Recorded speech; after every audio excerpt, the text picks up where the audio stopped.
नमस्कार दोस्तों, आप सभी का स्वागत है नर्सिंग वाईफाई के ऑनलाइन प्लेटफॉर्म पर। ये कोविड से रिलेटेड कुछ क्वेश्चन सीरीज हैं, कोविड रिलेटेड, जो कि कोविड के लिए स्पेशल चलाई गई है। कोविड के जिसमें क्वेश्चंस हैं और रेस्पिरेटरी सिस्टम के कुछ क्वेश्चंस हैं, ठीक है। जिसमें पहला क्वेश्चन है, what is the recommended technique for collecting A stool sample.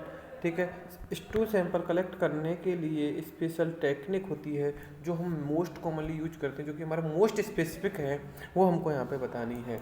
ठीक है, कलेक्ट से random sample from the surface of the stool. क्या हम उसकी सरफेस से सैंपल कलेक्ट करेंगे, या फिर collect sample from centre of the stool से करेंगे, या collect sample from edges of the stool करेंगे, या नॉन ऑफ द अबव। ठीक है, तो हम आपको बता दें कि जो ये सेंटर ये स्टूल का अगर हमारे पास एक सैंपल है और इसमें से अगर हमको सैंपल कलेक्ट करके सेंड करना है लेबोरेटरी में, तो सबसे अच्छी बात ये है और सबसे जो सटीक है वो ये है कि आपको इसके जो एजेज हैं वो भी आपको छोड़ने हैं, एजेज हैं वो भी आपको छोड़ने हैं। ठीक है, मैं रेड से बना रहा हूँ, ये रेड एजेज भी इसके छोड़ने हैं, और ऊपर से जो इसकी सरफेस है वो भी आपको रिमूव कर देनी है, क्योंकि जो ये एजेज और सरफेस जो अपर सरफेस है ये सब किस में रहते हैं, इन्वायरमेंट के टच में रहेंगे, और जब इन्वायरमेंट के टच में रहेंगे तो इन्फेक्टेड भी ज़्यादा रहेंगे, और इन्फेक्टेड ज़्यादा आएंगे तो हमारे रीडिंग अफेक्टेड आएगी। ठीक है, तो इन्वायरमेंट के टच होने की वजह से हमको जो सैंपल है वो ऊपर से सरफेस का भी एक एरिया हटा देना है, एजेज भी हटा देना है, और हमको जो सैंपल है वो यहाँ से कलेक्ट करना है। ठीक है, कहाँ से कलेक्ट करना है, मैं ग्रीन से बना देता हूँ, सेंटर से कलेक्ट करना है। ठीक है, तो ये एक इम्पोर्टेंट चीज़ हो जाती है। ठीक है, अभी हम ऑप्शन और पढ़ लेते हैं और आपको जस्टिफाई करके देखते हैं कि इसको हमारा कौन सा ऑप्शन अच्छे से मैच खाता है। ठीक है, तो सबसे अच्छी बात तो ये है कि इसमें नॉन ऑफ द अबव तो नहीं आएगा। Collect a sample from the edges of stool, जी नहीं, अभी हमने बोला कि ये इन्फेक्टेड हो सकता है तो हमको एजेज की तरफ नहीं जाना है। Collect a sample from centre, जी हाँ, सेंटर से हमको करना है क्या, सैंपल कलेक्ट, और collect a random sample from the surface of the stool. ठीक है, collect a random sample surface से भी इसलिए नहीं करना है क्योंकि ये भी क्या हो जाती है, एनवायरनमेंट के टच में आने की वजह से इन्फेक्टेड हो जाती है, कंटामिनेटेड हो जाती है। ठीक है, तो हमको एक सेफ है सटीक सैंपल चाहिए था, वो हमको यहाँ पे मिला है, कहाँ पे, ऑप्शन बी में, और वही हमारा आंसर है। नेक्स्ट क्वेश्चन है इसमें, what is the recommended treatment for child with severe croup causing disorder. ठीक है, ये क्रूप के बारे में हम यहाँ पे थोड़ा सा पढ़ लेते हैं। क्रूप बहुत बड़ी डिजीज है जो हम लास्ट वीडियो या फिर नेक्स्ट वीडियो में बनाने वाले हैं। ये क्या है कि एक वैरायटी कंडीशन है जिसमें आपका लाउड बार्किंग कफ आपको यहाँ पे मिलता है। तो मैं अगर यहाँ पे लिखना चाहूँ तो मैं बताऊँ कि कुछ कंडीशंस हैं जिसमें लाउड मतलब बहुत ज़्यादा, बार्किंग मतलब कुकर खांसी अगर आपने सुनी होगी तो लाउड बार्किंग कफ यहाँ पे देखने को मिलेगा। ठीक है, लाउड बार्किंग कफ, ये तीनों चीज़ें इंपॉर्टेंट हैं क्योंकि हर बार यही क्वेश्चन आएगा, तो ये आपको याद रखना चाहिए। ठीक है, और मैं बोलूँ तो एसोसिएटेड विद इसमें क्या और देखने को मिलेगा आपको, सब ग्लोटिक एडिमा, इंपॉर्टेंट चीज़ इसमें ये है, इसमें क्या देखने को मिलेगा आपको, सब ग्लोटिक एडिमा देखने को मिलेगा। ठीक है, एसोसिएटेड विद सब, जो ग्लोटस है अपना एपिग्लोटिस है उसमें सब ग्लोटिक एडिमा देखने को मिलेगा, और एडिमा इतना खतरनाक होगा कि उसको कफ में आने में बार्किंग जैसा लगेगा, कुत्ते की तरह जो खांसी होती है ऐसे करेगा वो। ठीक है, अब इसमें 3 कंडीशन या 4 कंडीशन और मैं बता देता हूँ जो कि एक इम्पोर्टेंट क्वेश्चन होता है, और अगर वो चीज़ें आती हैं ना आपको तो आपका हो जाएगा क्वेश्चन थोड़ा सा सॉल्व। तो मैं बता देता हूँ, इसमें आएगा आपका एक्यूट एपिग्लोटाइटिस इसमें देखने को मिलेगा। दूसरा है एक्यूट लेरिंजाइटिस इसमें देखने को मिलेगा, एक्यूट लेरिंजाइटिस आपको देखने को मिलेगा। ठीक है, तीसरा है एक्यूट स्पाज्मोडिक लेरिंजाइटिस इसमें देखने को मिलेगा, एक्यूट स्पाज्मोडिक। ठीक है, स्पाज्मोडिक और लेरिंजाइटिस इसमें देखने को मिलेगा, एक्यूट लेरिंजियो ट्रैकियो ब्रोंकाइटिस भी इसमें देखने को मिलेगा, एक्यूट लेरिंजियो ट्रैकियो ब्रोंकाइटिस भी इसमें देखने को मिलेगा। ठीक है, इंपॉर्टेंट चीज़ इसमें यह है कि जो डिप्थीरिया में लेरिंजाइटिस होती है, डिप्थीरिया की वजह से जो लेरिंजाइटिस होती है वो इसमें नहीं आती है, तो जो एक्यूट जो एक्यूट लैरिंजाइटिस होती है किसकी वजह से, डिप्थीरिया की वजह से, डिप्थीरिया की वजह से, ठीक है, एक्यूट लैरिंजाइटिस होती है डिप्थीरिया की वजह से, वो इसमें नहीं आएगी, ठीक है। ठीक है, एक और चीज़ अगर आपको याद होना चाहिए इसमें, वो है नो ब्रोंकोस्पाज्म नहीं होता है, ब्रोंकाइटिस होने के बाद भी इसमें ब्रोंकोस्पाज्म नहीं होता है। लेकिन जो लैरिंजाइटिस होता है वहाँ पे लैरिंज में स्पाज्म आते हैं, लेकिन ब्रोंकस में स्पाज्म नहीं आते हैं, ठीक है। अभी हम इस क्वेश्चन को देख लेते हैं, जिसमें है what is the recommended treatment पूछा है उन्होंने severe croup causing respiratory distress का। तो मैं बता दूं एडमिनिस्ट्रेट कॉर्टिकोस्टेरॉइड, जी हाँ हम ये दे सकते हैं, ऑक्सीजन भी आपको देनी है, इस परफॉर्म सीपीआर भी करना है। और लेकिन हमका इसमें क्या दिखाना है आपको, जो आप सबसे पहले प्रायोरिटी जो नर्सिंग केयर है, जो इंपॉर्टेंट नर्सिंग केयर है वो क्या होगी, और वो होगी इसमें कॉर्टिकोस्टेरॉइड, क्योंकि इसका एक कंजर्वेटिव मैनेजमेंट है, या फिर मैं बोलूँ कि एक इम्पोर्टेंट मैनेजमेंट है कि इसमें था सब ग्लोटिक, इसमें था सब ग्लोटिक एडिमा। और जब सब ग्लोटिक एडिमा की अगर हम बात करेंगे तो एडिमा को ट्रीट करने के लिए देते हैं हम स्टीरॉयड, इसलिए हमारा ये क्वेश्चन करेक्ट जाता है, ठीक है। ये क्वेश्चन यहीं पे समाप्त होता है। नेक्स्ट क्वेश्चन की तरफ हम मूव करते हैं। Which of the following medical condition can cause sudden respiratory syndrome या डिस्ट्रेस, ठीक है, sudden respiratory distress. Okay, important है, बहुत इम्पोर्टेंट है कि ऐसी कौन सी कंडीशन है मेडिकल कंडीशन जो कि सडन रेस्पिरेटरी डिस्ट्रेस कॉज करती है, ठीक है। तो हम सब में थोड़ा थोड़ा जान लेते हैं। अस्थमा में क्या है कि जो आपका रेस्पिरेटरी सिस्टम है वो एकदम कैसा हो गया है, नैरो हो गया, जिसमें हम इसमें देखते हैं तो इसमें व्हीजिंग साउंड अगर इम्पोर्टेंट है, क्योंकि अस्थमा में आपको व्हीजिंग साउंड इसमें देखने को मिलेगी। पहला क्वेश्चन यहाँ से निकल के आता है। दूसरा है पल्मोनरी एम्बोलिज्म में क्या होता है, वो इम्पोर्टेंट हम यहाँ पे देख लेते हैं। और वो इसलिए इम्पोर्टेंट है कि जो पल्मोनरी एम्बोलिज्म है वो क्या है कि कोई एयर मॉलिक्यूल्स कहाँ पे चला गया है, हार्ट में या लंग्स में, ठीक है। अगर वो हार्ट में चला गया है तो वहाँ पे क्या हो जाएगा, एम्बोलस हो गया है, तो वो आदमी को एकदम से सीवियर रेस्पिरेटरी अटैक आएगा और वो डिस्ट्रेस में चला जाएगा। तीसरी बात है इसमें एनाफाइलेक्सिस में वही सेम कंडीशन होती है कि एलर्जी की कोई कंडीशन होने की वजह से अस्थमा जैसी कंडीशन भी आ जाती हैं, जिसकी वजह से रेस्पिरेटरी डिस्ट्रेस हो जाता है। ये तीनों चीज़ें इसमें करेक्ट हैं, इसलिए इसका आंसर जाएगा ऑल ऑफ द अबव, ठीक है। नेक्स्ट क्वेश्चन की तरफ मूव करते हैं और नेक्स्ट क्वेश्चन है अपना what is the purpose of respiratory isolation. इसने पर्पज पूछा है किसका, रेस्पिरेटरी हम आइसोलेशन। रेस्पिरेटरी आइसोलेशन क्या होता है वो हम थोड़ा सा जान लेते हैं। अगर कोई व्यक्ति को रेस्पिरेटरी कोई डिजीज है, चाहे वो माइक्रोबैक्टीरियम ट्यूबरक्लोसिस बैक्टीरिया वाली डिजीज है, या फिर आपकी RSV है, सिस्टाइवल वायरस, ठीक है, रेस्पिरेटरी सिस्टाइवल वायरस, या फिर आपकी कोविड-19 भी है, ठीक है। इन चीज़ों में हम रेस्पिरेटरी आइसोलेशन इसलिए करते हैं, वो इसमें पूछा है, ठीक है। तो to prevent the spread of respiratory infection, क्या हम रेस्पिरेटरी इन्फेक्शन को बचाना चाहते हैं, या फिर to prevent the spread of gastrointestinal infection, to prevent the spread of skin infection, या नॉन ऑफ द अब। हालांकि ये थोड़ा सा सरल है, लेकिन अगर आप थोड़ा सा समझने की कोशिश करेंगे तो ये और भी अच्छा लगेगा आपको कि आपको एलिमिनेशन क्राइटेरिया अपनाना है, जिसमें आपको पहले गलत निकालना है, दूसरा गलत इसलिए हटाना है क्योंकि स्किन का डिजीज नहीं है, तो स्किन में हम रेस्पिरेटरी आइसोलेशन नहीं करते के। हाँ, एक चीज़ इंपॉर्टेंट है, वो है लेप्रोसी, जिसमें हमको रेस्पिरेटरी आइसोलेशन करना पड़ेगा, तो इसलिए ये सही है। लेकिन उसने एक जनरल कंडीशन में पूछा है, इसलिए आपका ये ऑप्शन गलत हो जाता है। To prevent the spread of gastrointestinal infection, ये आपका ज़्यादा सही नहीं है, इसलिए ये भी गलत है, ये भी गलत है, और आपका ऑप्शन बचता है A, to prevent the spread of respiratory infection को आपको बचाना है, चाहे वो माइकोबैक्टीरियम ट्यूबरक्लोसिस हो और भी H1N1 स्वाइन फ्लू जो भी है वो आपको बचाना है, ठीक है। आंसर इसका ए है। नेक्स्ट क्वेश्चन की तरफ मूव करते हैं। What is the recommended first step in emergency care for a patient with severe respiratory distress? Severe respiratory distress में आप सबसे पहला स्टेप वो बोल रहा है प्रायोरिटी इमरजेंसी स्टेप पूछना है, जो एक नर्स कर सकती है, ठीक है। तो व्हाट द, ठीक है, एक नर्स को प्रायोरिटी नर्सिंग क्वेश्चन पूछना है, और ये आपको पता होना चाहिए जो प्रायोरिटी नर्सिंग क्वेश्चंस होते हैं वो हमेशा ही हर पेपर में आते हैं, क्योंकि नर्स का प्रायोरिटी नर्सिंग केयर क्या है।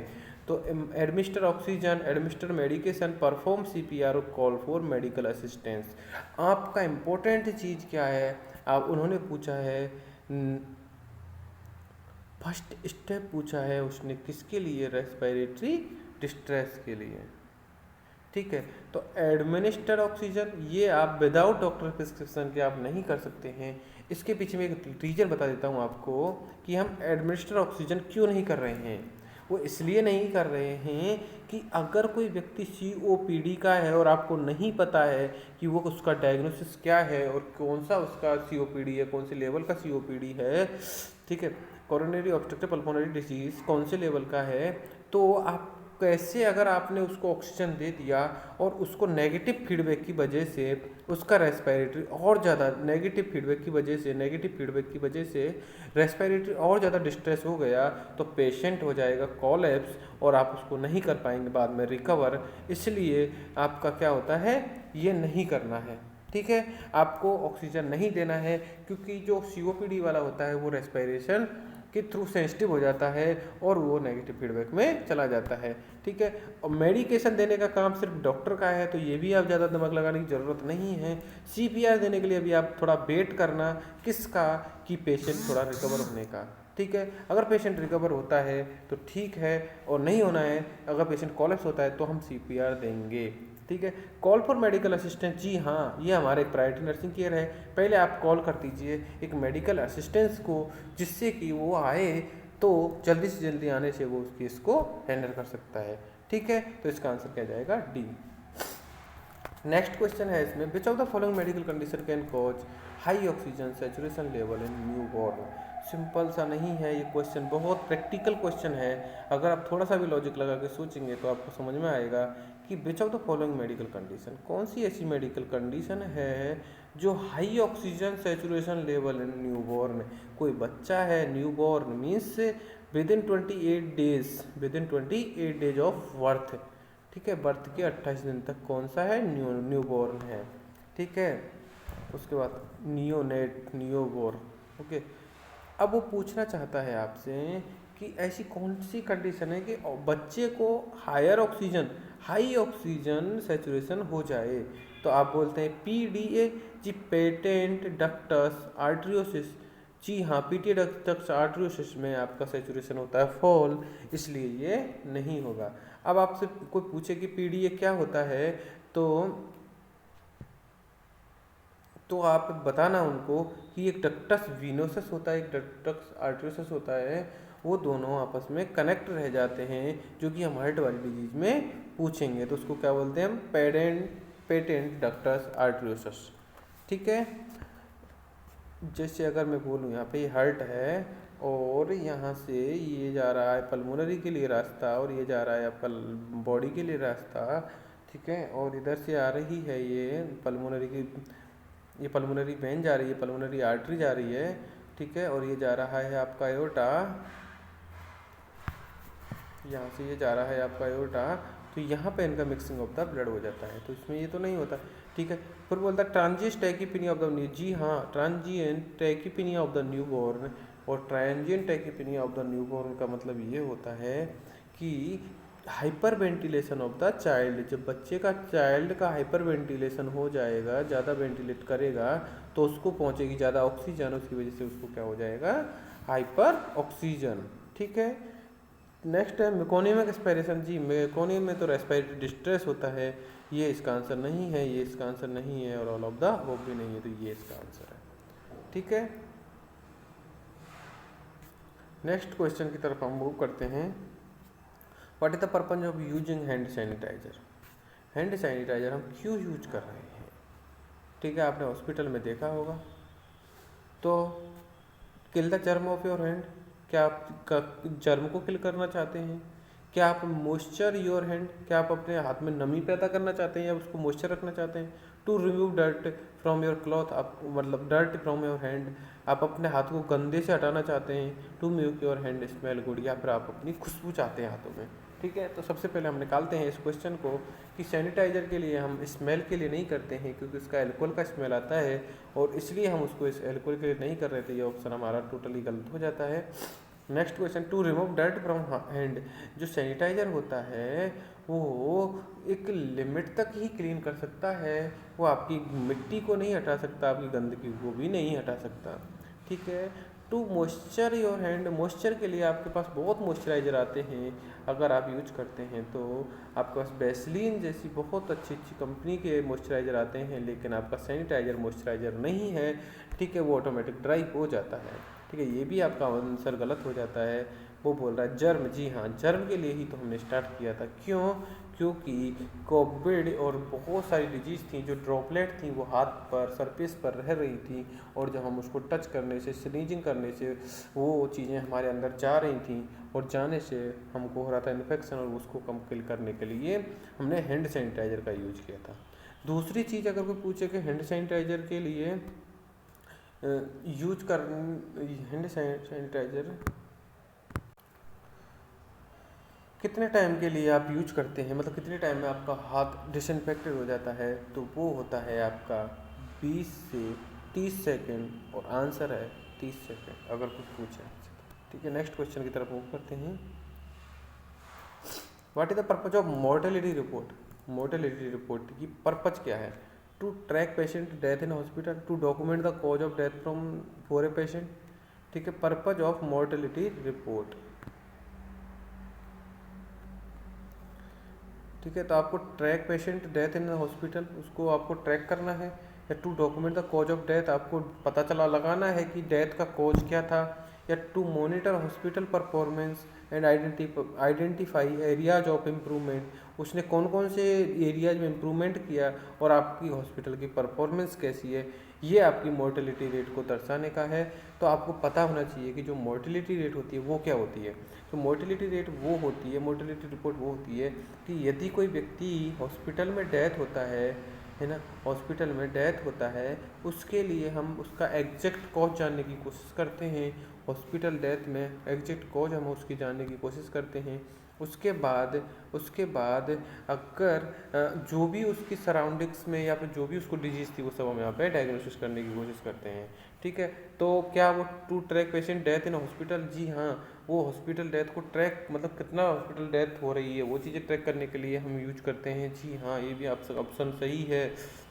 To document the cause of death for patient, क्या वो मतलब जो उसका एग्जैक्ट कॉज था वो आइडेंटिफाई करने के लिए करते हैं? जी हाँ, वो भी एग्जैक्ट कॉज भी आइडेंटिफाई करने के लिए करते हैं। To monitor hospital performance and identification areas for improvement, hospital performance देख रहे हैं? जी हाँ, क्यों नहीं देख रहे हैं? अगर आपकी डेथ कम होगी हॉस्पिटल की तो आप समझेंगे कि हमारा हॉस्पिटल इम्प्रूव कर रहा है, और हॉस्पिटल की डेथ अगर इंक्रीज हो रही है तो मतलब कहीं ना कहीं केयर में कमी है। तो ये भी एक इम्पोर्टेंट चीज़ हो जाती है।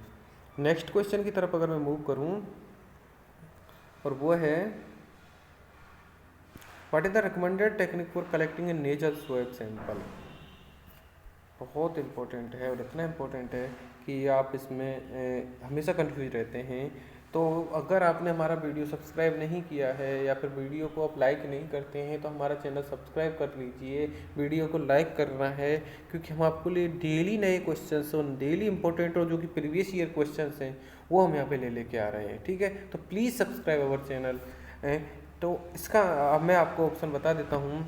Insert the swab into nostril parallel to the floor, कि हम एक स्वेब लेंगे और उसको जो नोज है, मैं आपको थोड़ा सा यहाँ पे बता देता हूँ। अगर आप पे ये नोज अगर मैं बोलूँ, ठीक है, ये नोस्ट्रल्स है और ये नोज का इनर पार्ट है, ये इनर है या आउटर है, तो मैं थोड़ा सा आपको एक्सप्लेन करने की कोशिश करता हूँ।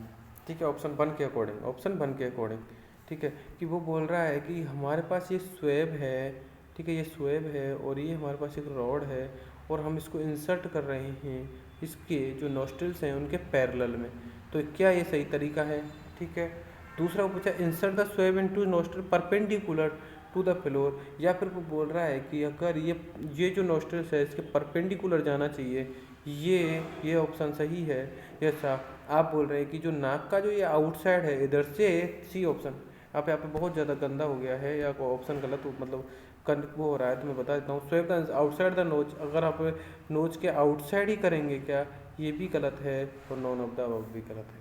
ठीक है, तो परपेंडिकुलर हम इसलिए नहीं करते हैं कि जो इन्फेक्शन से जैसे ही हमारी नाक आउटसाइड साइड में टच होती है, जैसे ही हम स्टूल सैंपल में कर रहे थे, हमको सेंटर से सैंपल लेना है, तो आप उसको जो नोस्ट्रल्स को आउटसाइड से टच नहीं करने की कोशिश करना है, तो ये भी ऑप्शन आपका गलत हो जाता है, ये भी गलत हो जाता है। अब बचता है insert the swab into nostril parallel to the floor.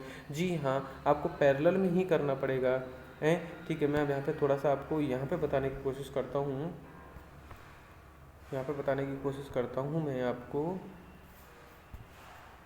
कि अगर ये नोस्ट्रल्स है, ठीक है, ये नोस्ट्रल्स है और ये है आपका आउटर सरफेस और ये है आपकी इनर सरफेस। ठीक है, तो अगर आपने यहाँ पे ये स्वैब है जो आप यहाँ पे इंसर्ट कर रहे हैं, तो आपके पास अगर ये मतलब जो ऐसे रहता है, क्या बोलते हैं उसको, स्वैब को जो आइडेंटिफाई आप टैग करने के लिए रहता है, उसको आप इजीली इंसर्ट करते हैं, किसके पैरेलल वो जाएगा, और जब वो पैरेलल जाएगा तो वो आपका यहाँ से स्वैब लेकर आएगा। ठीक है, यहाँ से स्वैब कल्चर लेके आएगा। ठीक है, तो ये एक इम्पोर्टेंट, तो इसलिए वो बोल रहा है कि पैरेलल जाएगा। जी हाँ, पैरेलल ही तो जाएगा।